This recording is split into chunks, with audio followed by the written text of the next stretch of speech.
Welcome everybody back to Veil of Sound, Interview Sunday. And I'm very, very, very happy to have the last member of a group that I have not talked to yet. And I loved her former group, SubRosa. And now everybody will also know who I'm talking to. I'm talking to Rebecca Vernon. But I'm also very, very happy because Rebecca is putting out a new record in a few days. Which is very, very awesome. And I'd like to talk about it. So Rebecca, thanks for being on the show. Thank you so much for having me. It's a pleasure, as always. And the first question here on Veil of Sound is always, what kind of band shirt or merch are you wearing today? So I am wearing a t-shirt from Vol. They are a Pacific Northwest supergroup that had Mike Scheidt from Yob, Sigrid, who is John Cobbett's wife from Ludacra, and Aesop Decker. And I can't remember who the fourth member was. It's been a little while, but anyway, yes. Before anybody asks, Aesop Decker, of course, from Agaloch and many other bands that you should know. Before anybody asks, you know, going with something classic is never a bad thing. So Cult of Luna on my end. Rebecca, you have already hinted at it. You are now living in the Pacific Northwest in Portland, right? Yes, that's right. How did that move come about? So I was living in Salt Lake, and the pandemic had kind of just started, and I was starting to write the first album, and I just had the idea. I was kind of wondering, where should I record? And the thought came to me, maybe I should try to record in Portland and reach out to my friend Nate Carson and see if he might help me find some musicians to play on the album, to play the parts I can't play. And so that's exactly what happened. I called Nate, and he helped connect me with the right musicians, including Andrea Morgan, who plays violin on the album, and Mike Scheidt, or sorry, not Mike Scheidt, Billy Anderson, who recorded the album. It's through Nate that I met all of them. So I came up here, I recorded the album, never intending to move up here, just thought that I would, record the album here. Then the second album rolled around, and I came up here to record the second album. And by that time, I was thinking maybe I should move to Portland.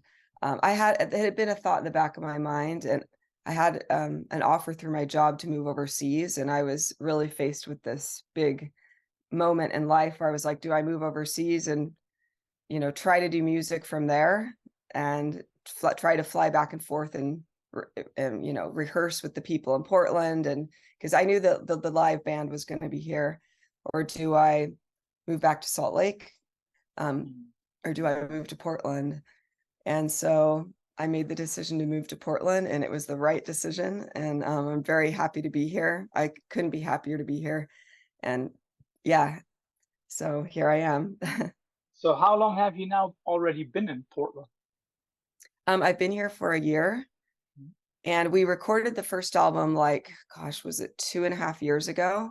So it's kind of been a long process of slowly building up connections here, and then eventually slowly, making the decision to move here. So I have already told Rebecca when we were talking about the interview and a little bit before the recording, I will always give you alternatives in between about female artists that I think might have an influence or a connection to you. So the first one is Stevie Nicks. Of course, first question is, do you prefer her solo work or the work with Fleetwood Mac? And second question is there an influence of Stevie on your work? Because sometimes when I listen to a few of the songs and a few of the melodies, I heard the same longing that I also hear in some of Stevie's tracks. Well, you couldn't have given me a better compliment, because I mean, that means a lot to me, because I do love Stevie Nicks. I adore her, like one of my favorite female artists. And as far as Fleetwood Mac or solo, material, everything. I don't have I can't choose. Like I love everything. And I mean, I haven't listened to every single thing she's done or every single album, but I have a magazine down in my kitchen right now that I just bought off the stands at the grocery store that was like people, you know, Stevie Nicks turns 70 or whatever, and I grabbed it. And so I've been reading more about her life that I didn't know. And anyway, there's something so special about her, something so timeless. Like she's not confined to any certain era or any genre or anything. She is just herself, and she just is magical and mystical, and she just bleeds that. Like she is so incredible, such an incredible artist. So if you say that there's some longing in my music that reflects her, I mean, I couldn't hope for anything better. But I I mean, I wasn't trying to emulate her on purpose, or actually any artist at all. When SubRosa started, I was I was trying to emulate.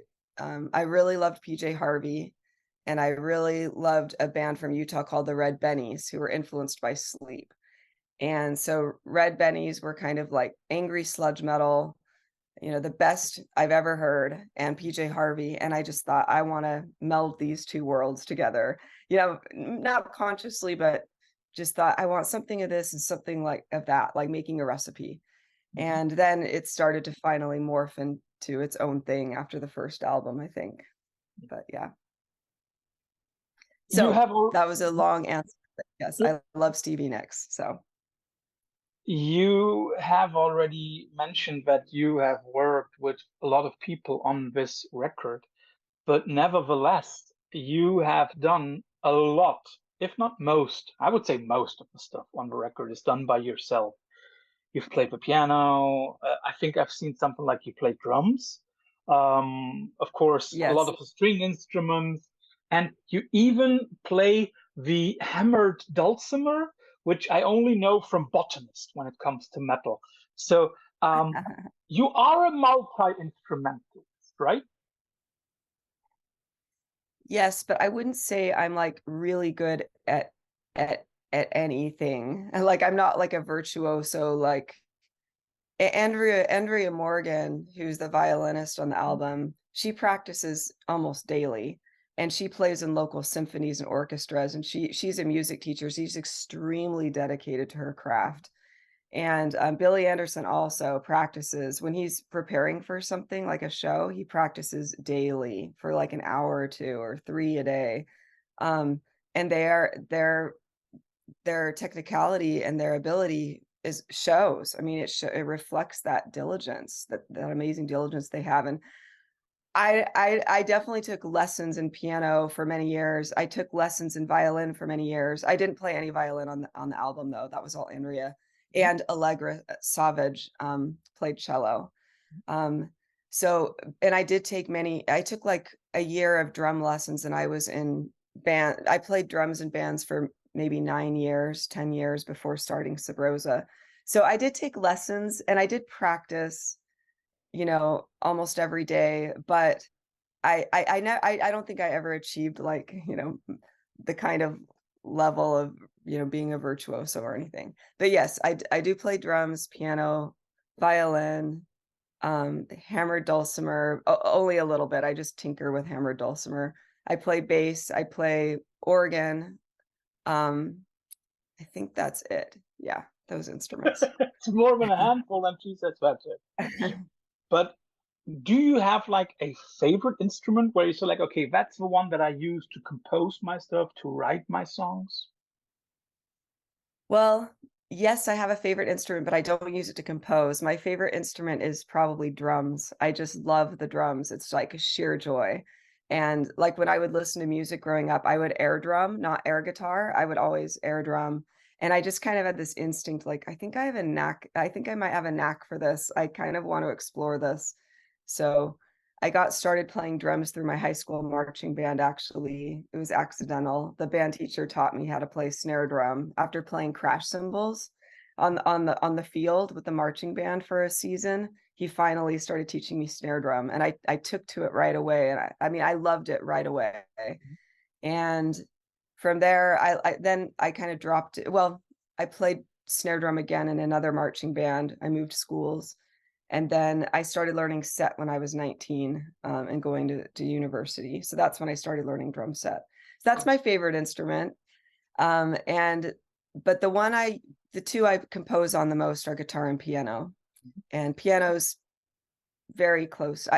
It's like a second to drums, very close second. I do love playing piano too. I've never really loved playing guitar, and it's almost been it's sad because I almost have to push myself to play it, and I don't know why. It's kind of I learned it so I could compose on it. So yeah. And does this versatility of being able to put together a lot of tracks for your songs yourself, does this versatility come in handy, or does it also maybe open too many possibilities? That's a really good question. Um, you know, I think overall it's been good. It's been positive, that versatility to open the doors. Mhm. And I don't think it's been too many. Mostly because on SubRosa I composed 98% of everything on guitar, except for No Safe Harbor, where there was some piano. It was based on a piano riff. Um, but I think it's kind of been nice to compose on other instruments. It's opened up other avenues, it's opened up other keys, it's kind of opened up new challenges and kind of pushed me as a writer, I think. So overall, I think it's good. Mhm. Yeah. You have already mentioned a lot of the people that you work with on this record. Um, how did you find those people? Did you find them through Billy, or is it all of your friends, or more or less professionals you hired who then became friends? They were all found through Nate Carson. I mean, he really was instrumental, no pun intended, in bringing together th these amazing musicians from the Portland music scene and from the local symphony scene. There's also Dan Partridge on French horn. Um, there is Lily Brashears on harp. She plays a gigantic concert harp in the local, I think she does play local symphonies and orchestras as well, but it's like, you know, a 6 foot, 7 foot concert harp that she brought into the studio to play. We have pictures and videos of it, and she's incredible. Um, so yes, he's the one who brought together everyone. And then it was then that I became friends. I knew who Andrea Morgan was, Mhm. and it was always like kind of slightly intimidated by her because she's such a, you know, such an incredible musician and very dedicated, takes it very seriously. And yeah, and it was through that that also I became really close friends with Billy Anderson. I'd say he's one of my best friends now. Um, and so I became particularly close to Billy and Andrea. Yeah. And Nate, I've been friends with for like 12 years. He's been the booking agent for SubRosa for all that time, and I've turned to him as a confidant and a friend, and you know, trust him completely with all those things. And anyway, he's always been so supportive, and I become closer friends with Nate from moving up here and being in a band with him. So yeah, it's been great. And how much of an input did all of these highly skilled musicians have on the songs? Is it just a change in tonality, or is it maybe also some parts that they came up with? How much input did they have? So Billy had a big influence on the tonality of the record. That's one thing that I lack, is I'm not very good with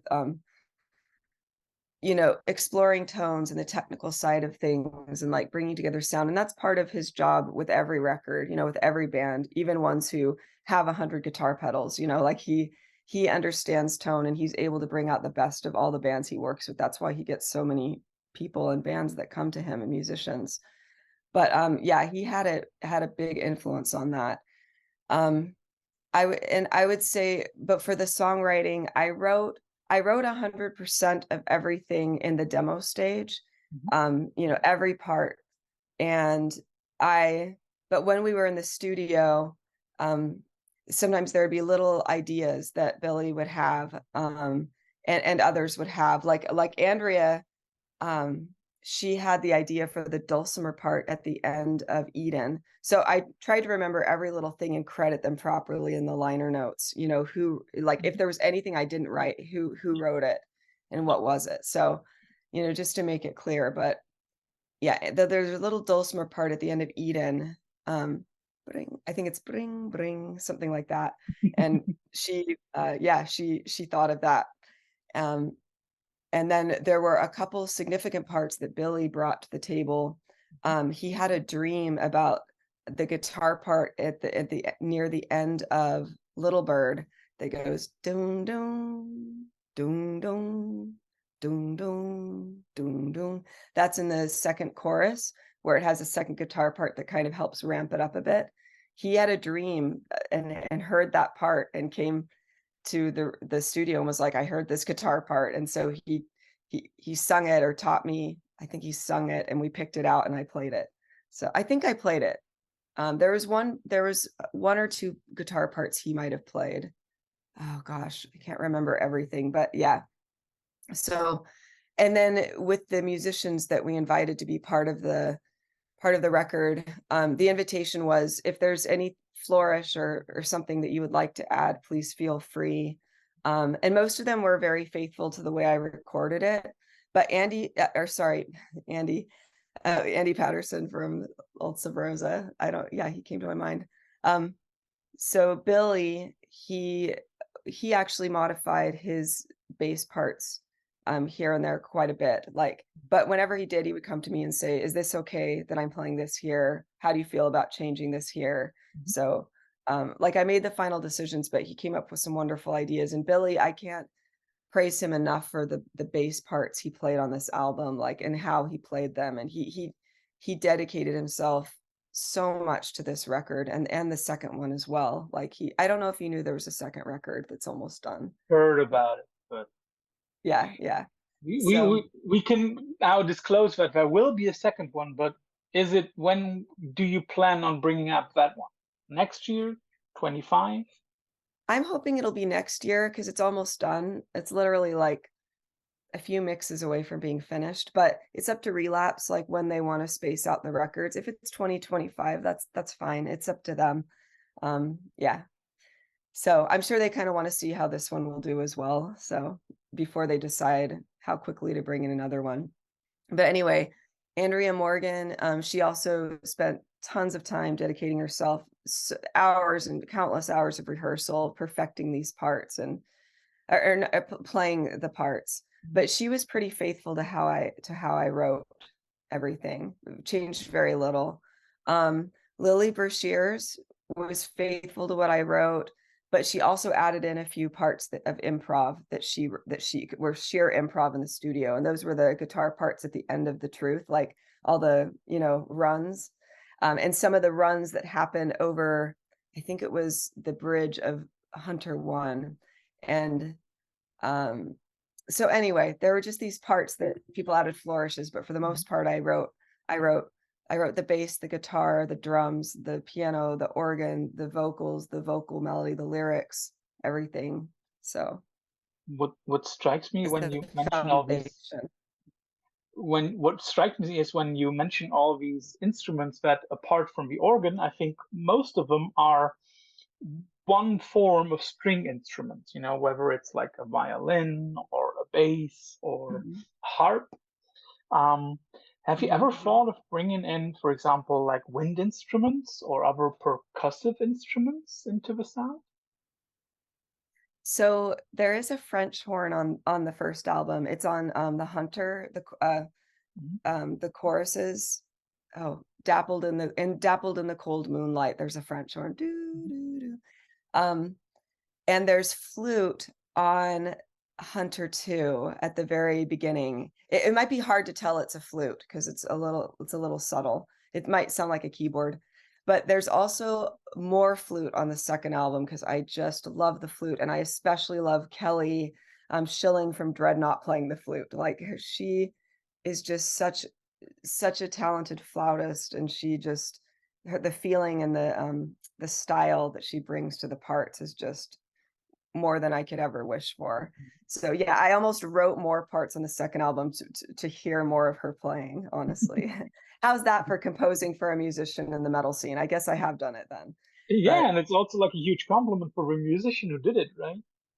yeah, oh, Um, I love Kelly, everything she plays, but yeah, so but as far as playing those instruments, like I actually would love to learn how to play flute. I don't know how to play any wind instruments, brass instruments, or anything where you blow into an instrument. I don't know. Oh, besides a recorder, I guess. I mean, I would love to learn how to do that. So, so when you write your songs, and as I also looked at the lyrics, and I love the lyrics, thank you. what comes first for your songs, the lyrics or the music?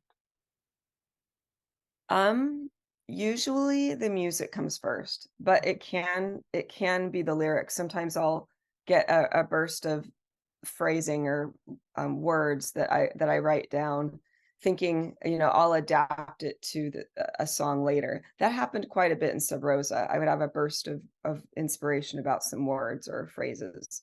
Um, it happens less in the keening. I would say with the keening, it's almost always the music comes first, and then I come up with lyrics to the music. So, yeah, but for like the truth, the concept came first. The concept came first before the lyrics, and then the music came, and then the lyrics last. So, Okay. So the concept of the story that is, or the narrative that is told came first, and then only at the end the little details, right? Or the little, not the little, the details, the complete sentences and everything came last. yes, like the concept as far as like I want to write a song about the truth almost personified and you know, I mean you can tell from the lyrics, but basically like everyone is always, you know, searching for the truth and, you know, glorifying the truth and there's this, you know, and there's this other side to the truth, and that is that it's difficult. It's it comes with responsibility and it's brutal. It's not what you want to hear sometimes. And in my opinion, it's always the best route. The truth is always the best route, but it can be the most, um, you know, lies will never satisfy for long. They will for a little bit, but not for long. And it's better to just face the truth, whatever that is. Like if it's a truth in your life that you need to face about yourself or about a relationship you're in or about the state of the world, it's better to know the truth and to deal with it than to hide your head in the sand. Would you then say that there is a difference between the truth and a fact?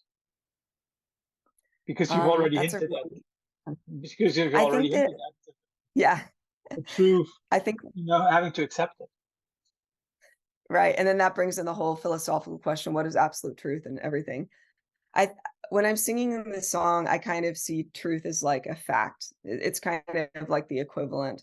Like for example, if you find out, you know, your partner has fallen out of love with you and is cheating on you or something, and you kind of suspected, but you didn't want to know, and then you find out the awful truth, and you know, and facing that. That's kind of what I was singing about when I sing about the truth.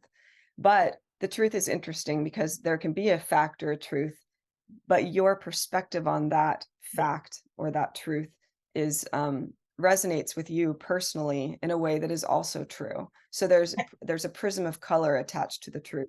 You know, there's and all those prisms are true as well. And everyone's so when people talk about your truth, that's what they're talking about, I think. And all of that needs to be honored as well. Yeah. I was thinking about it because I've read the lyrics, and one has to say we're talking about a track that is nearly 18 minutes long. I love that. I love to end a record with the longest track that's like, and with one that is that long. That is really, I don't want to say challenging, but no, what is it? Very self-positive, I think. And I thought about it, and You the like first one that came to my head was Manic Street Preachers, whose album is called "This Is My Truth, Now Tell Me Yours." And I was like, okay, oh. there is something in there. Mhm. And I love the Mhm. track. I don't want to give away too much of that because I think, as you said, truth is something personal. It also depends on your perspective, but fact is fact. And what I thought about also then in hindsight, um, when you look at the state of a country that you're living in at the moment, um, Yeah. how much truth do you see at the basis of everyday life in the States? I mean, like we have a country that it's basically split between the idiots and the reasoners. I won't say who's who. Yes. Everybody who knows me knows who's who. But how Yes. do you see that? Do you feel that the truth is being wrought and wrenched and changed at the moment? Yes, absolutely. I think that this country and a lot of the world is wading through a lot of illusions.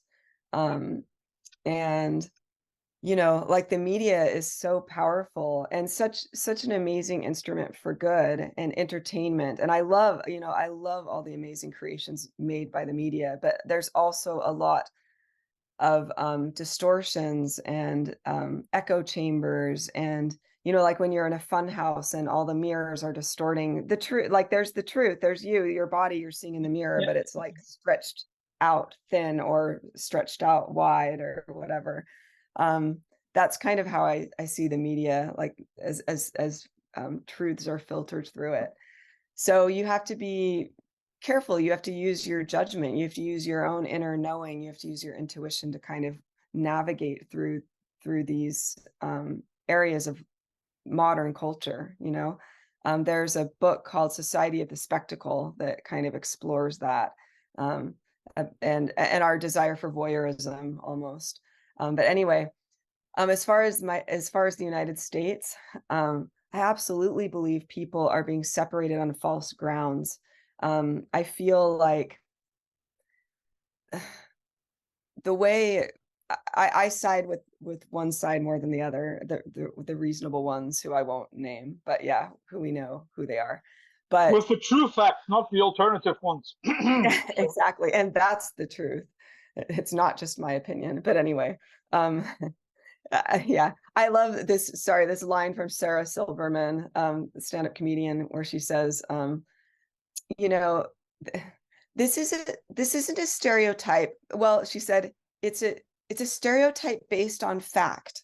It's just something like that, like being ironic. Yeah, it is. But yeah, but anyway, yeah, I think both sides are just at each other's throats and like vilifying each other. And it's like, really, doesn't humankind fall into more categories or more variety than two main opposing groups? Like there's so much more variety in human beings and their backgrounds and their values, outlooks, perspectives. Like other countries have multiple political parties. Why do we only have two?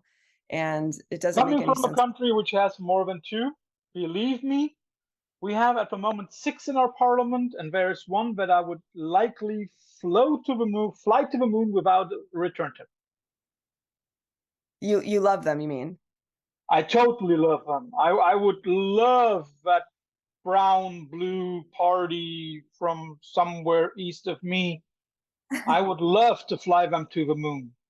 Oh, Not you back. want them to go away. You want to fly them to the moon, eject them into space. Yes. Yes. Yes. Yeah. Let's go on to something more important, and that is music. Another female perspective oriented couple. I'm talking about females, and our dog comes in. Interesting. Oh, what kind of dog do you have? Bailey, top. Oh, I would love to meet Bailey. Oh, oh, you are so yeah, cute. she Oh knows my, that. oh wow, Down? she is adorable. Oh my Yeah, gosh. she knows Oh, that. A couple of musicians, and you choose either Patti Smith or Tori Amos. what are the three again? No, Patti Smith or Tori Amos. Oh, which one? Oh my gosh, that's really hard. Well, I went and saw Tori Amos 3 weeks ago with my friend from Utah. Um, she flew up, she bought me tickets, she bought, whole group of friends tickets actually, and we went up to Seattle and watched Tori Amos play outdoors. It was at this beautiful, like, winery or, yeah, it was amazing. Anyway, so I'd probably have to pick Tori Amos. She had more of an influence on me growing up, um, than Patti Smith, even though both are amazing. And So, those are very important, right? very And important. and talking about importance, I mean, like you have been a member of one of the most revered post-metal or doom bands, however we want to call it, of the last 15 to 20 years. You've been in SubRosa. And now you come up with your first or the first post SubRosa record for you yourself. Did you feel any kind of pressure when you wrote the songs, recorded them? Definitely.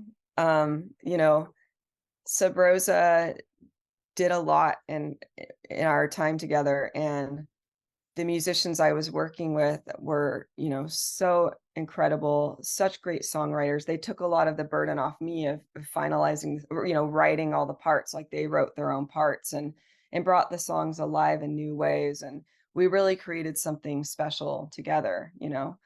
Like, I did write the main ideas and main songs and brought them to them, but then again, it would go through kind of this filter or this prism, not to use that analogy again, and then it would turn into something even better, or better than what I had written. And um, so to leave that and to start something new, it was like a big decision that I didn't take lightly, and I really weighed it for you know, I've been thinking I wanted to start a solo project for a year before SubRosa ended, and I kept trying to find the time and I couldn't. SubRosa kept getting opportunities, which is a great problem to have, but I couldn't find the time to work on this music, and I really felt like this was the direction I really wanted to go in next. And so I was going to do both bands at once, both projects at once, and it just wasn't working. So I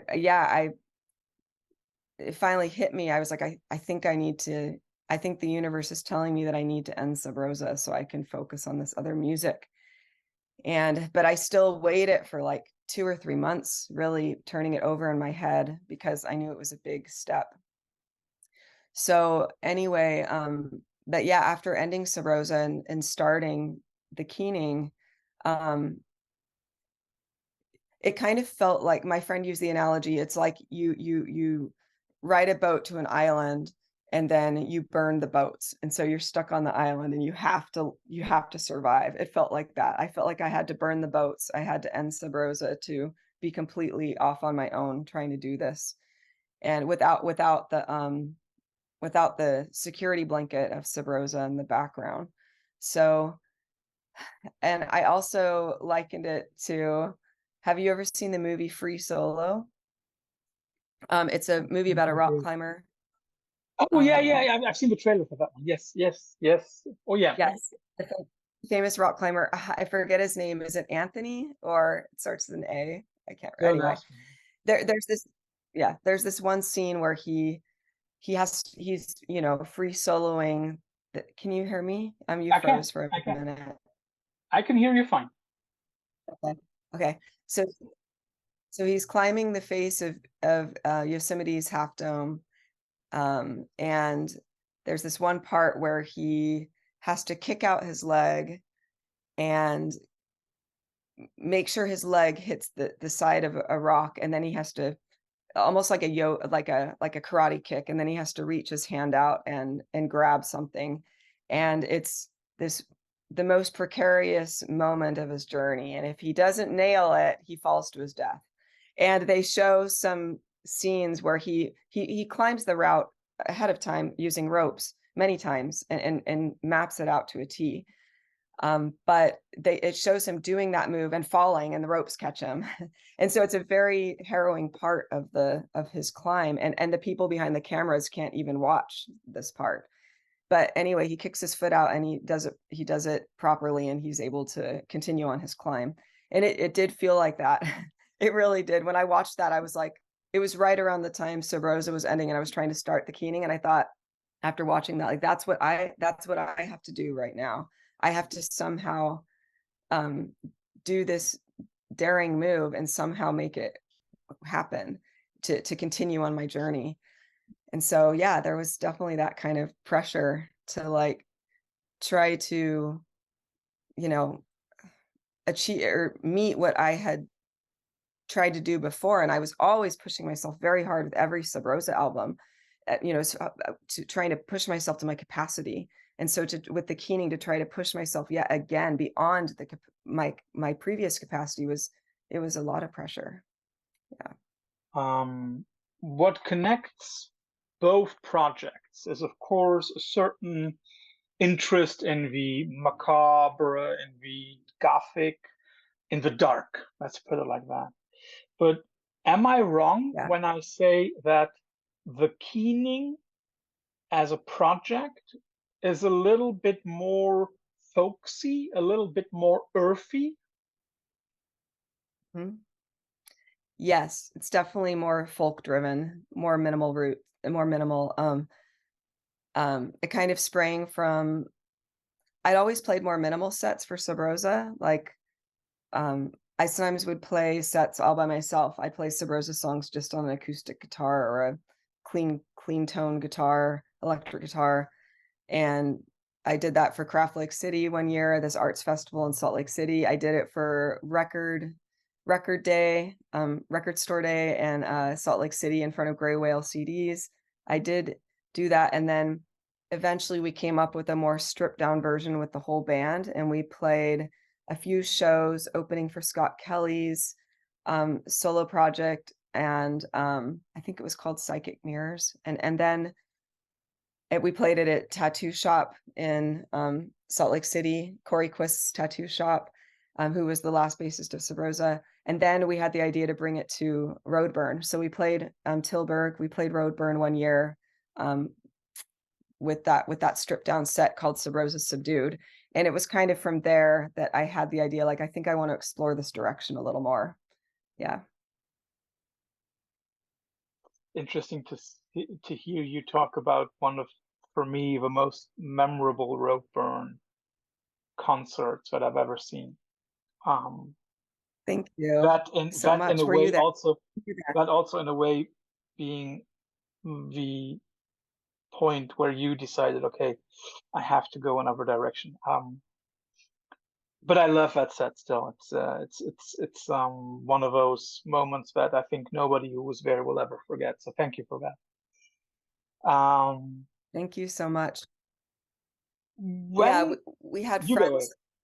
Oh, but we had friends who were longtime fans, who, or, people who had, you know, were our friends and who'd been following us for years say that that was their favorite album, the live recording of that show. So that also was kind of confirmation, like, okay, I think, yeah, I do. This is the direction I should go in. So Definitely one. I also have that recording. I also have that record, and I still have to say that out of the many live at Roadburns that I have by now, that is, I say, would still be minimum top 5, maybe top 3 or something like that. Coming wow, back to thank you Little so Bird. Coming back to Little Bird. We said it's a very folksy, a very earthy record, but at the same time, there are also some very fragile moments. Um, Is that something that you also wanted to incorporate? Not only being member of a strong band, a very powerful band, but also showing some kind of fragility of Rebecca? Yeah, it's a lot more vulnerable than SubRosa. It's a lot more vulnerable. Even though the only song on the album that's really personal, I would say, is is Little Bird. The rest are a little more abstract, honestly. Mhm. The second album actually has a lot more personal songs about personal experiences, but still, there's definitely more fragility, more vulnerability in this album. Not just in the sounds, but in the kind of the lyrics and the vibe and everything. I did sing about personal things in SubRosa, but it was, I think sometimes I hid behind that wall of sound and the volume and, the veiled lyrics. I still write veiled lyrics, but I think there was kind of more of a wall between me and the listener with SubRosa.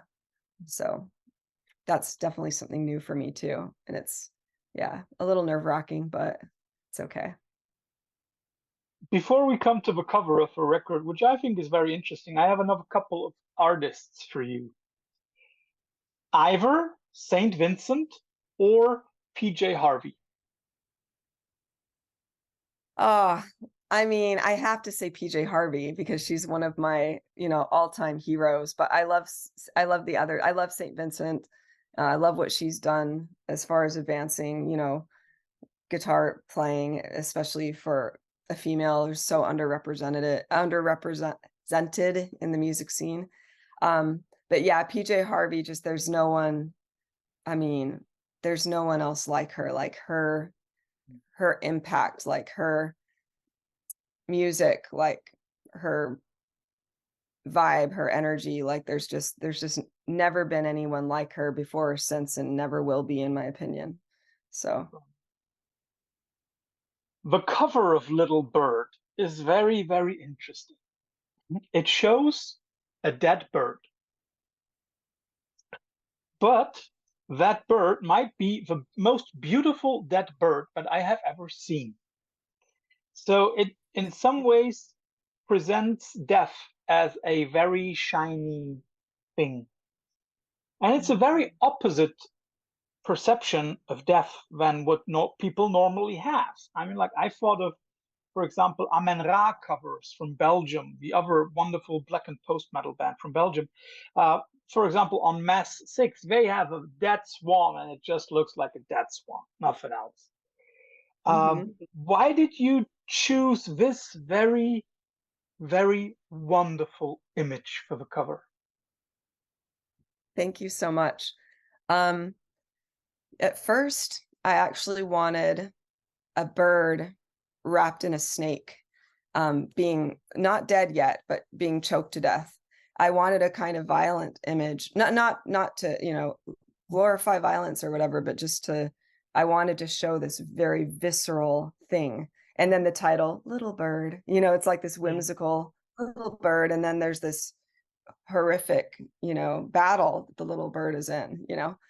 Um, but I knew I wanted an oil painting and I kind of wanted a particular painter, and her name is Liz Pardo. I took drawing classes from her in Salt Lake City, and she is incredible. And she paints from life. She's classically trained, and she went to an academy in Salt Lake City for 4 years, almost 8 hours a day to learn how to paint like the old masters.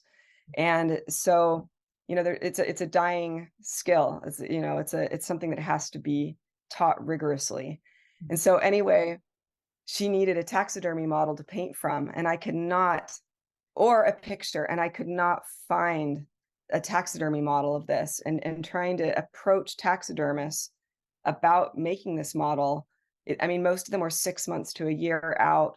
It was very expensive. I mean, it was just something I had to let go of that dream after a while. I could have gotten an illustrator, but I was like, nope, it has to be an oil painting. And so Liz, we found this other alternate, and honestly, I think I'm just as happy with it in the end, with the way it turned out.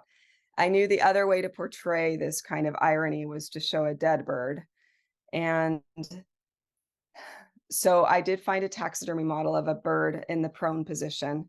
It's a European starling, and I got it from Flock Taxidermy.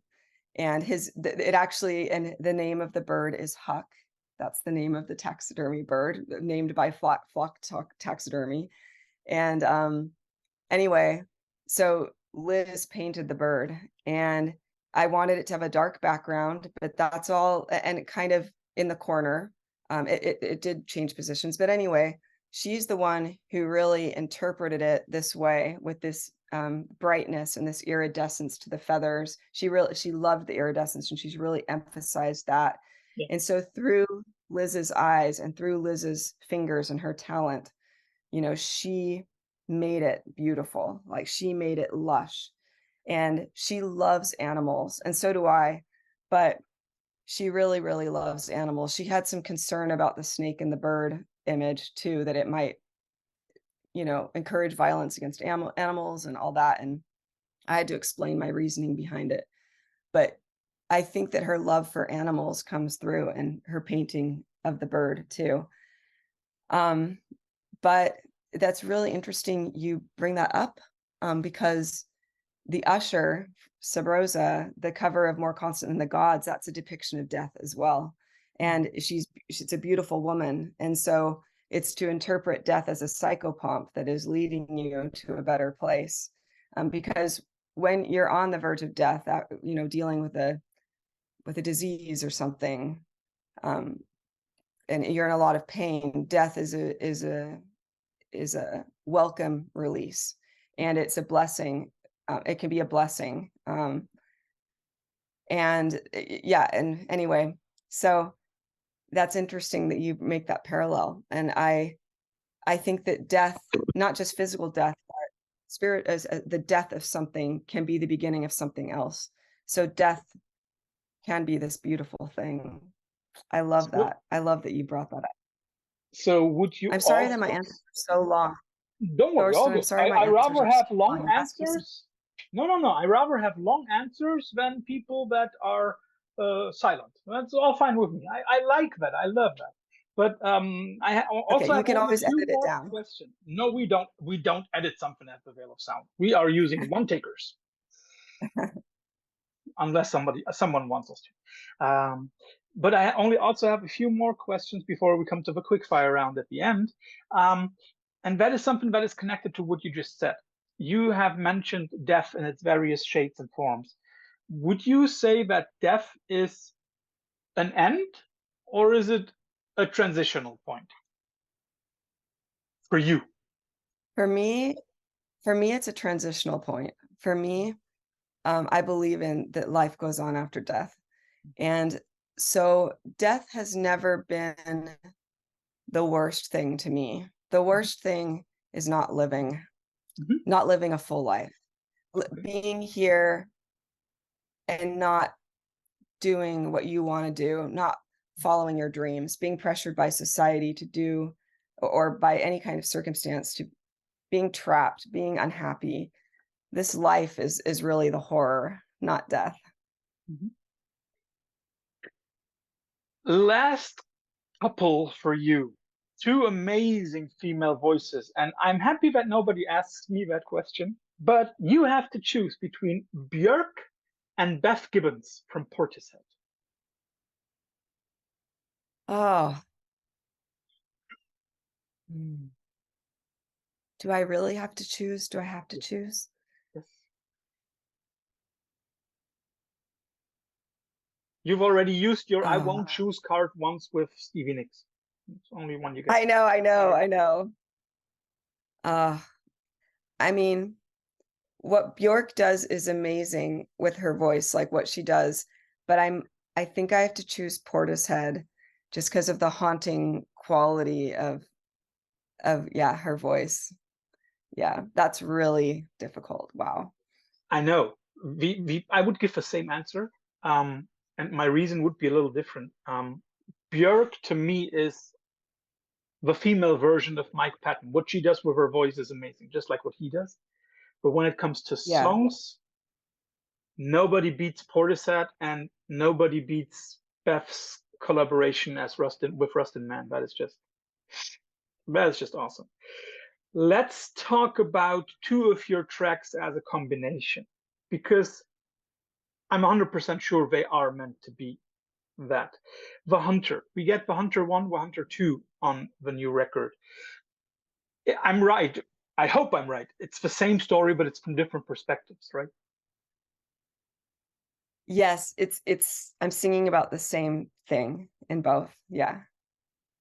And how difficult was it to not mix any lines into one or the other track that is from the wrong perspective? How difficult was it to keep those two separate? That's a really good question. And also, thank you so much for your thoughtful questions. Like I just love that the time you put in and the thought you put in. Like that means a lot to me. It really does. Um, so the Hunter 1 and the Hunter 2 are both written from my perspective. They're both written from the same person, which is me, but it's like I'm telling it's like I'm it's like when someone looks at a car accident and one witness sees one thing and another witness sees the other thing, and they're seeing the same car accident, but they're seeing different angles. Um, it's like looking at a subject from different angles, just slightly different angles. One is Hunter 1 is from the perspective of the hunted, the one who's being hunted Exactly, and the other is the by the hunter, right? hunter, and running. And the second one is more like a narrative tale about the hunter, about who is this hunter. And it's not told from the perspective of an I person. It's more the narrative. Yeah, the narrative, the all-knowing narrator. So it wasn't too hard not to mix the lines, but that is a really good question. And I can see how like they might bleed into each other, but it wasn't too hard to keep them separate. Yeah. And I'm not sure if you noticed it, but to me, it's like your version of Every Breath You Take. Because one of them is the hunter Oh or the my gosh. stalker. I didn't think about that. Oh my gosh. Yeah, that is an interesting parallel. Um, and Yeah. you have already mentioned it. You are releasing the record through Relapse. And on Relapse, of course, you are the unicorn on Relapse, right? Because as emotionally hard as some of the lyrics are, and as very interesting as the music is, but you are not the regular Relapse artist. How did that come to life? So I just feel so lucky that they listened to the album and they were willing to take that chance on it and add it to their canon or whatever. They do put out occasionally, music that is not like exactly, heavy metal or whatever they usually put out. They do take I think more chances than a lot of metal labels out there, which is why I think they took a chance on me. But yeah, I just feel so grateful that they were like, "Yep, we're gonna take this on." And they were big fans of SubRosa, and reached out to me in the past about albums that we put out, just saying loved the album. So I had a nice rapport with them, and I had trust for them, and so it made sense to approach them about the keening. So I think that was a big reason why also they wanted to release it. I mean, if SubRosa had never existed, would they have put it out? I'm not sure. Like, I think because it's metal adjacent or whatever, because of the pedigree, that's why. But yeah, but I'm very, very happy, so happy to be on Relapse. And I also loved Profound Lore for SubRosa. Like that was the perfect fit. And Chris was also amazing to work with. And yeah, I have not one complaint about being on Profound Lore. So yeah. Luckily, it's worked out because I know that labels can sometimes be a nightmare for bands, but luckily, so far, I've been very lucky. So, yeah. So, Rebecca, first of all, thanks for all the interesting details about the new record and also disclosing that there is a second one coming. We're already excited about that one. But of course, nobody leaves the Veil of Sound without having to stand our infamous quickfire round. And you always get two alternatives, like what do you like more, Coke versus Pepsi, or Coca-Cola versus Pepsi, or red wine versus versus white wine, the sea versus whatever, black or white. So let's start with the female artist that we also started with, Stevie Nicks. I'll give you 2 songs by Fleetwood Mac, and you have to choose. Landslide versus Gold Dust Woman. Which one do you favor more? Probably Landslide. Can you say why? It's just so vulnerable. It's so intimate. It's different. It's different than any other Fleetwood Mac song, in my opinion. Like, there's just something so powerful about it. And it's so haunting, so sad, so bittersweet. I think there's just something about it that's extremely powerful. That's true. And I love Smashing Pumpkins' cover of it too. Yeah, it's also, I've heard so many covers ahead. of that track, and I must say it's one of those undestroyable ones. It always sounds good. I've never heard a bad one because the original is so good. You chose Tori Amos, so you got to choose 2 of her albums: Boys from Pelé versus Strange Little Girls. You know, I haven't listened to them all the way through, so I would have to say Boys from Pele, yeah. But I feel like that's not very, I can't give a really good answer because yeah, I need, in fact, I was talking about with my friends 3 weeks ago about Strange Little Girls and how I've only heard tracks from it, but not the whole thing. So I need to remedy that. I know that you like literature, and I'm very sure that you also like certain genres of literature. So I hope that you have this knack of Gothic literature that I assume you do. And therefore you get The Castle of Otranto versus Mary Shelley's Frankenstein. The Castle of I have not read that. Okay, then let's say Shelley's Frankenstein. Castle of Otranto is basically the first Gothic novel ever written. It's mid-18th century. It's England, and it's about a father who doesn't want his daughter to marry, and therefore she's being locked in the castle of Otranto. Oh my but then let's say Frankenstein versus Dracula. Oh, that's such a difficult one. In fact, I've even thought in my own mind, like, which one of those is better, or that's so difficult. But I'd probably have to say Frankenstein, just because I don't know, the atmosphere, just the bleak, barren nature, the language, the cutting edge nature of the book, like when it came out, like, just, she was such a pioneer, you know. Yeah, I probably have to say Frankenstein. So, but now I want to read that other one. Oh my gosh. I thought I was like I'll send you well the versed in name.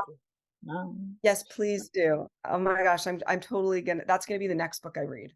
And here the twist to it, to Frankenstein. I remember having a long discussion with my professor at university back in the day, when I was still a student, some 20 years ago, my goodness. And she had a thesis, and I still cannot deny her fact. She said, basically, Frankenstein is the first dystopian novel.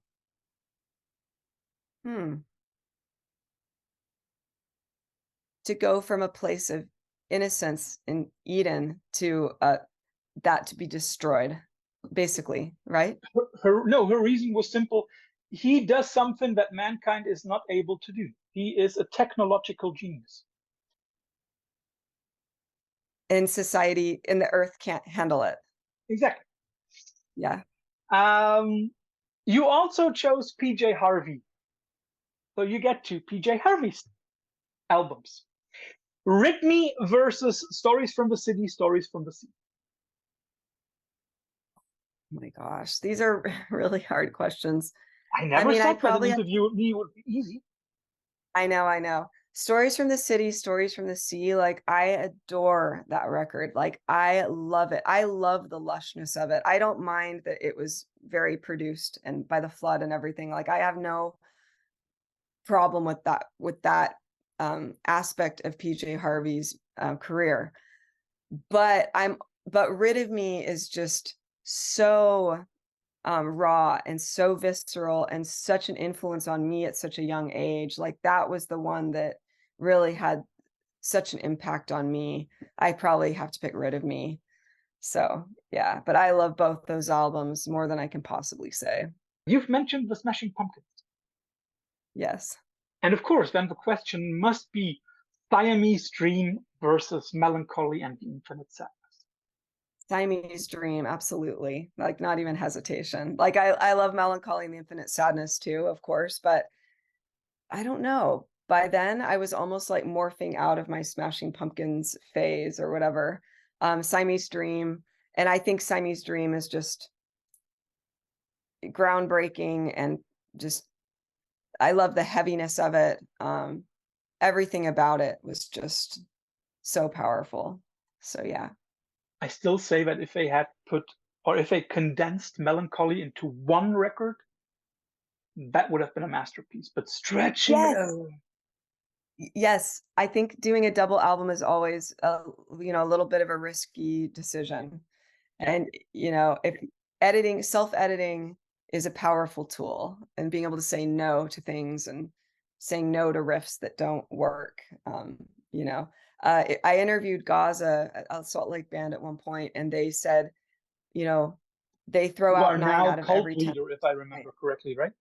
Yes, exactly, Cult Leader, who's incredible band. They throw out 9 out of every 10 riffs they write, and that's about how it should be to come up with the best riffs. Yeah. So, yeah.